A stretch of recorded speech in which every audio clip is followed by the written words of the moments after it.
Olá pessoal, meu nome é Gabriele Pires, sou estudante de Engenharia de Produção da UFJF e hoje estamos aqui com o analista de tecnologia Marlon Pasqualini para falar um pouco mais sobre um tema tão abrangente no mundo atual, a indústria 4.0. Muito obrigada por aceitar nosso convite, Marlon. Eu que agradeço o convite. Para começarmos, você pode nos explicar de forma simples o que é a indústria 4.0? Então, para a gente falar da 4.0, é bacana a gente traçar uma linha do tempo e falar um pouquinho das outras revoluções industriais, que vai entender melhor o que está acontecendo hoje na 4.0. Então, se eu não me engano, no século XVIII, a gente teve aí o início das máquinas trabalhando com a conversão de energia térmica para energia mecânica, né? Vapor fazendo com que elas trabalhassem. E aí a indústria têxtil se beneficiou, a gente teve um grande avanço tecnológico em cima da tecnologia existente no momento.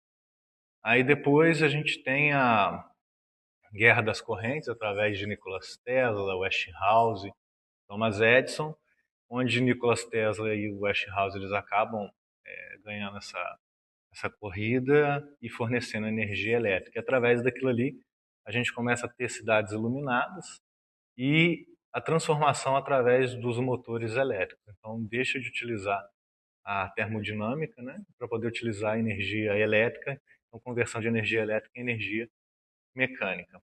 Aí, em 1970, a gente tem a terceira revolução industrial, que nasce com o avanço extraordinário da eletrônica. Então, a gente tem aí uma curva exponencial de tecnologia surgindo através da evolução da eletrônica e nasce o primeiro CLP, que é o controlador lógico programável. Esses CLPs, né, até hoje em dia, eles são amplamente utilizados. Eles são cérebros de toda a parte de automação de uma fábrica e você transforma aquilo que estava na segunda revolução industrial, são dispositivos eletromecânicos, como relés, trabalhando, fazendo lógicas, em um computador central, que na verdade é o CLP, mas destinado apenas para a programação de chão de fábrica com 5 linguagens de programação. Na terceira revolução industrial, a gente tem também um avanço tecnológico na parte de robótica. A gente tem os robôs, braços robóticos, robô Scara, robô cartesiano. Isso daí tem um avanço significativo, que é as tecnologias emergentes que vão aparecer agora na 4.0. Então, a 4.0, na verdade, surge alguns conceitos, porém ela carrega muita tecnologia emergente das outras revoluções industriais. A 4.0 ela surgiu inicialmente, acho que em 2011, na feira de Hannover, na Alemanha, né? Onde falava-se da Industrie 4.0, que é a indústria 4.0 em alemão. Então, o governo alemão ele enxerga que ele tem que fortalecer as suas indústrias e, através disso daí, ele começa a avançar tecnologicamente. E vem os IIoTs, que são, traduzindo aí, seria a internet industrial das coisas, que é você pegar qualquer dispositivo, ali sensores do chão de fábrica, e conseguir conectá-los na internet. Então, qual que é o conceito primordial da 4.0? É você ter fábricas inteligentes, conectadas, uma interoperabilidade grande, ou seja, eu consigo fazer qualquer coisa, comunicar com qualquer coisa, até o produto passa a ser algo inteligente, porque o produto ele passa a falar para você se ele está saindo da forma que deveria ou não, e o cliente passa a ter uma maleabilidade maior na hora de solicitar esse produto. Então, o produto ele é moldado em cima da vontade do cliente. E a fábrica, ela se adequa para produzir aquele produto conforme o cliente quer. Então, tudo que eu tiver com mais conectividade, trabalhando com isso em nuvem, acesso à internet, interoperabilidade, facilidade de conexão, eu estou falando de indústria 4.0. Entendi. E para você, quais são as tecnologias consideradas pilares da indústria 4.0? Então, a gente tem aí basicamente 9 tecnologias, tá? Vamos falar primeiro do IIoT. O pessoal costuma a confundir muito, fala assim, IoT é um termo que a gente usa, vamos colocar assim, um termo doméstico, né? Seu smartwatch é um IoT, a sua Alexa é um IoT. Então, na área industrial, a gente fala de IIoT, porque são dispositivos mais robustos, eles aguentam aquele ambiente industrial que é um ambiente agressivo, e eles vão transformar informações, vamos colocar assim, dados primeiro da máquina, vão trafegar isso daí para a nuvem, e através da nuvem vão ser elaborados dashboards para poder trabalhar e transformar os dados em informação, e através de relatórios eu vou conseguir ter decisões que é como que eu aumento a minha produtividade, se a minha qualidade está boa, disponibilidade de máquina, né? Aí compõe até o OEE. Então, dessa maneira, o IoT ele vai ajudar muito. Pegar uma máquina que não teria nenhum tipo de conectividade e eu trago conectividade a essa máquina, tá? Um outro ponto importante que eu destaquei aqui, né, dentro dos pilares, a gente tem hoje o hype que nós estamos vivendo, que é o hype de IA. Então, você vai fazer hoje qualquer tipo de coisa, né? Você vai utilizar uma inteligência artificial. Ah, eu preciso formatar um texto, vou utilizar IA. Preciso fazer um vídeo, né? Vou utilizar IA. Só que a IA a gente tem que começar e já... Eu vou fazer um link agora com coisas que nós vamos falar mais na frente. A gente tem que aprender a trabalhar com a IA e não ser dependente de IA, né? A IA de inteligência artificial não tem nada. É um algoritmo. Então, assim, quando a gente fala em inteligência artificial, não tem inteligência.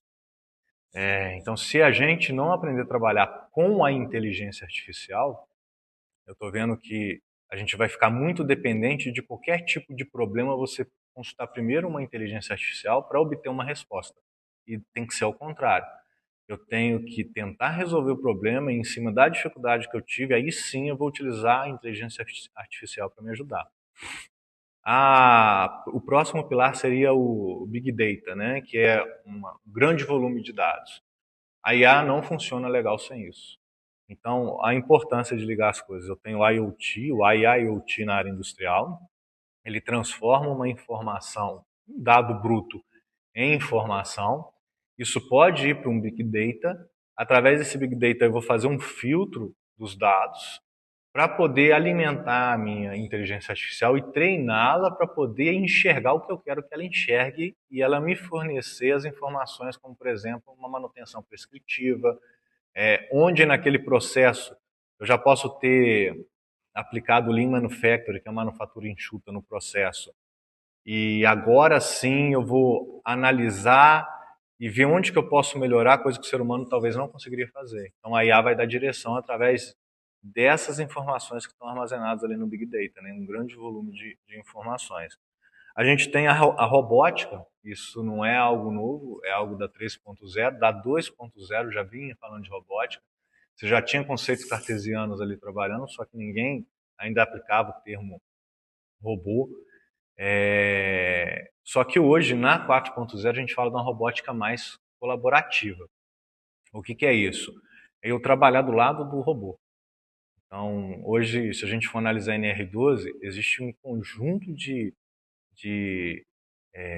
segurança que a gente tem que seguir para poder enclausurar um robô, intertravamentos mecânicos e tudo mais, elétricos. E a robótica colaborativa, ela faz com que a gente interaja, igual a gente está aqui próximo, trabalhando, né? E se, por exemplo, o robô ele encosta em mim em determinada parte ou eu encosto no robô, ele na mesma hora ele para e eu tenho que ir lá restartar ele novamente, né? Ou às vezes eu vou lá e encosto em determinado local do robô e através ali da automação dele ele já sabe que é para ele continuar. Então a gente tem a robótica colaborativa que vai aparecer daqui a pouco na 5.0 que a gente vai falar um pouquinho. A gente tem a manufatura aditiva. Manufatura aditiva a gente conhece muito como impressão 3D. Tá?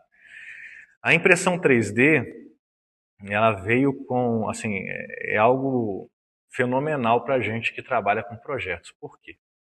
Vou dar um exemplo. Para eu elaborar alguma coisa antigamente, que seja de PLA, plástico, algum polímero, eu teria que fazer um desenho, aí esse desenho ia transformar em um molde, esse molde custa 40, 50, 60, 100 mil reais, eu ia injetar esse produto, ver como que ele fica, e se tiver algum errinho, aí é mais 40, 50, e por aí vai. Com a manufatura aditiva, eu consigo fazer um desenho e em questão ali de horas ou de minutos, eu tenho a peça que eu preciso. E aí eu posso trabalhar com materiais diferentes em cima do que eu estiver precisando de resistência mecânica, né, elástica que seja.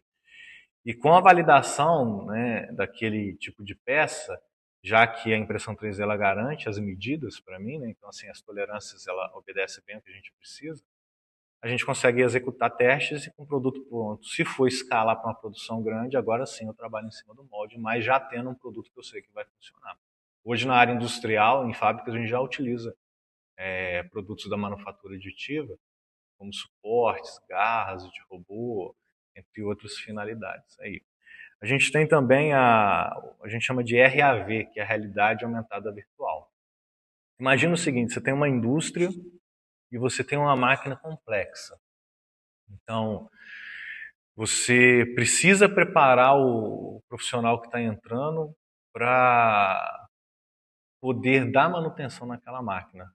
Só que eu tenho que esperar a máquina parar e ele acompanhar. Com a realidade aumentada, eu posso ter um desenho daquela máquina em 3D, coloco óculos e ali ele vai analisar ela em todas as dimensões. Eu consigo dar zoom específico em determinados locais, por exemplo, vou analisar um mancal ou um conjunto redutor. Eu consigo dar um zoom, clicar em cima do conjunto redutor e aparece a vista explodida dele, ou até a sequência de desmontagem, o tipo de óleo que eu estou utilizando, qual que é a engrenagem.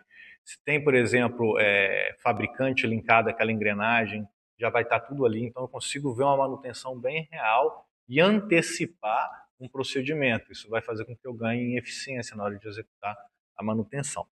A gente tem o Cloud Computing, que é a computação em nuvem. O que a computação em nuvem ela faz? Hoje, por exemplo, se você pega e quer fazer um trabalho, você vai ligar o seu notebook, vai acessar lá o seu software de edição de texto, que seja, e vai fazer tudo localmente. Só que isso está ocupando espaço na sua máquina. Você pode pegar um vírus ali, dependendo. Ou sua máquina, às vezes, não tem um poder de processamento, porque você precisa utilizar um outro software. Então agora você pode contratar esse serviço, né?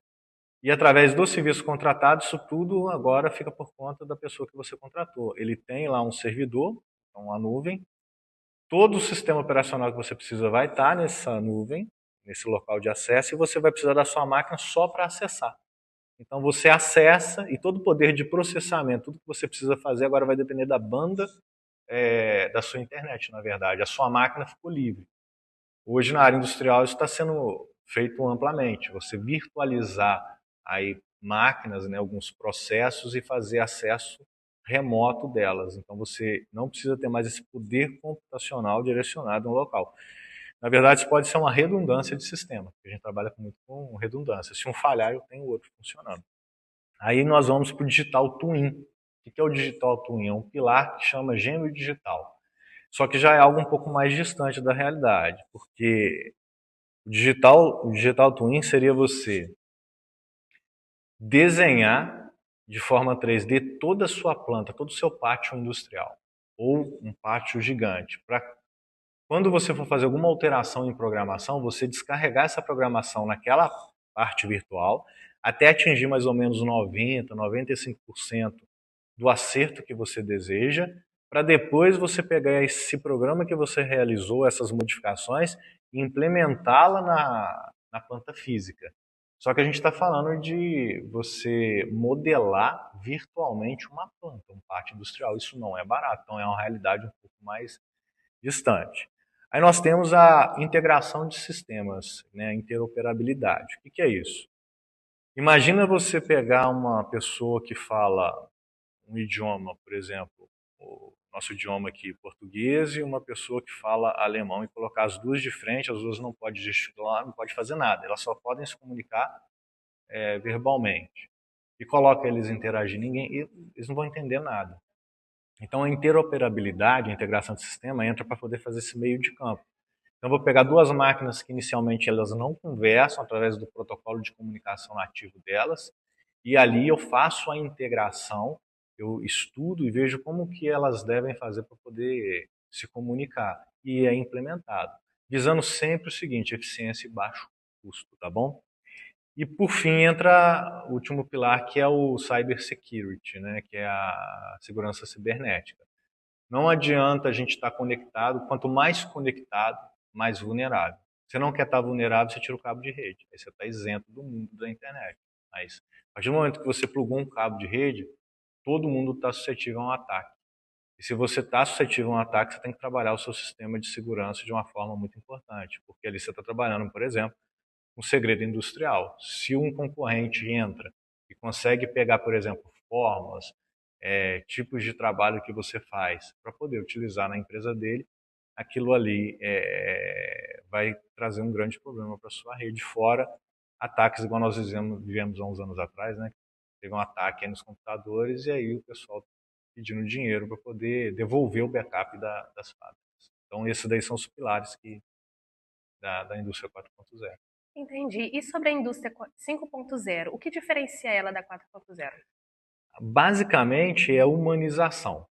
Então, quando a gente fala da 4.0, a gente está falando de algo muito focado só em máquina, indústria, e o ser humano fica um pouco distante. A 5.0, ela aproxima o ser humano disso tudo. Então, eu estou trabalhando agora com o ser humano fazendo parte do sistema. A 4.0, o ser humano nem faz tanta parte do sistema, ele está mais isolado. Na 5.0, a gente aproxima o ser humano do sistema, ele passa a ser uma parte da integração e trabalhar mais próximo com as máquinas, mais próximos com os robôs, principalmente o robô. Aí já vem o conceito dos robôs humanoides, né? Que seriam robôs trabalhando livremente pela fábrica, assim como a gente vê aí em algumas reportagens, né, em fábricas mais modernas, por exemplo, no Japão, nos Estados Unidos, onde essa integração ela acontece de forma mais amigável, né? Você não tem esse distanciamento tão grande. Então a 5.0 ela tende mais para isso daí. Entendi, Marlon. E como você diria que a indústria 4.0 tem sido implementada na indústria brasileira atualmente? Então, a gente hoje, para poder implementar a indústria 4.0, que a gente tem que deixar algo bem claro, tá? Não é algo barato. Então, o pátio industrial brasileiro, ele, na sua grande maioria, ele é atrasado, né? A gente está em torno de 120 anos atrasado com relação ao Japão em tecnologia. Assim, é capaz das nossas gerações isso aí piorar mais ainda. E como o pátio é atrasado, acontece que para eu fazer um investimento e colocar a minha empresa caminhar, isso custa dinheiro. O Senai ele tem ajudado, o Senai ele começou com essa ideia de 4.0 antes da pandemia, para você ter uma ideia. E foram criados programas como, por exemplo, o Roadmap. O que é o Roadmap? A gente vai numa empresa, analisa todo o pátio industrial e vem numa régua em qual escalada a empresa está para a indústria 4.0. Se ela está no 0, se ela está no 1, se ela está no 2. E a partir do momento que a gente tem esse direcionamento, a gente começa, por exemplo, a mostrar para a empresa o que ela tem que fazer para ela começar a ser mais competitiva. Porque se eu não avanço tecnologicamente, eu vou perder competitividade, vou perder em preço, né? E vou perder em quantidade de produção. Então isso daí vai afetar diretamente a empresa. Daqui a pouco ela está fechando as portas. Então, uma empresa com mais qualidade, mais concorrente, é uma empresa tecnológica. Só que ela não vai fazer isso assim, virando a chave. Então a gente vai escalar ela devagar, mostrando os caminhos. Geralmente a gente faz o seguinte: não adianta você. É igual você chegar numa casa totalmente bagunçada e você começar a procurar as coisas ou começar a fazer um processo. Você vai demorar muito. Então, não faz parte da indústria 4.0, mas a linha de frente a gente chama de Lean Manufacturing, que é a manufatura enxuta. Então, o pessoal vai, analisa a produção como que ela está, vê a empresa com mais qualidade, mais concorrente, é uma empresa tecnológica. Só que ela não vai fazer isso assim, virando a chave. Então, a gente vai escalar ela devagar, mostrando os caminhos. Geralmente, a gente faz o seguinte: não adianta você. É igual você chegar numa casa totalmente bagunçada e você começar a procurar as coisas ou começar a fazer um processo. Você vai demorar muito. Então, não faz parte da indústria 4.0, mas a linha de frente a gente chama de Lean Manufacturing, que é a manufatura enxuta.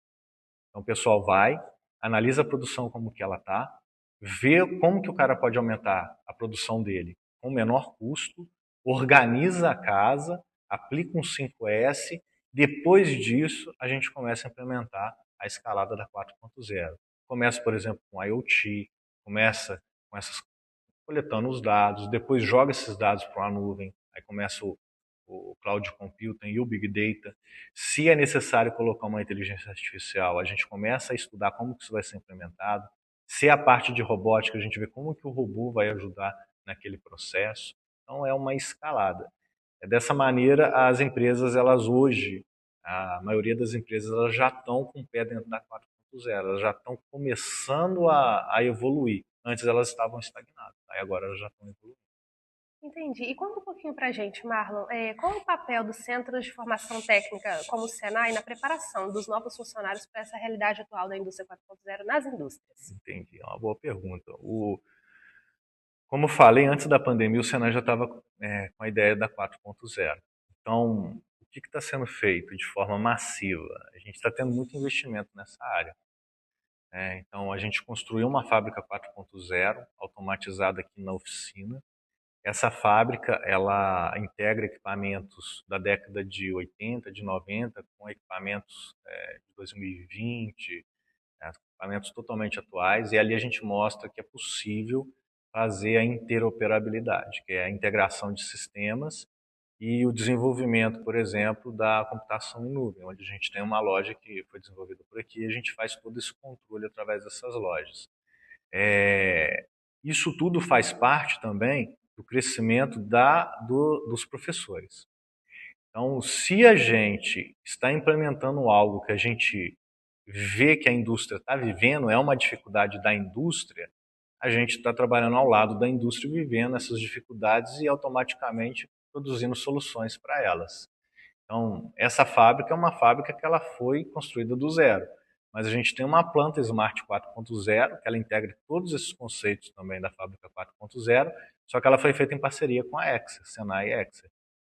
E ali a gente trabalha todos esses pilares também. Então, os instrutores eles têm acesso a todas essas tecnologias, têm acesso também aos treinamentos, porque, por exemplo, essa planta, ela é fornecida com treinamento. Então, o cara ele recebe toda aquela carga de informação para poder estar passando para os alunos. Já a fábrica que foi automatizada aqui não teve treinamento. O treinamento foi hands-on, né? Coloca a mão, apanha e faz o negócio acontecer. E através dali consegue também os instrutores pegar as tecnologias que estão sendo utilizadas, realizar testes para poder estar ensinando isso daí para os alunos e até dar treinamento para a indústria. Muito bom.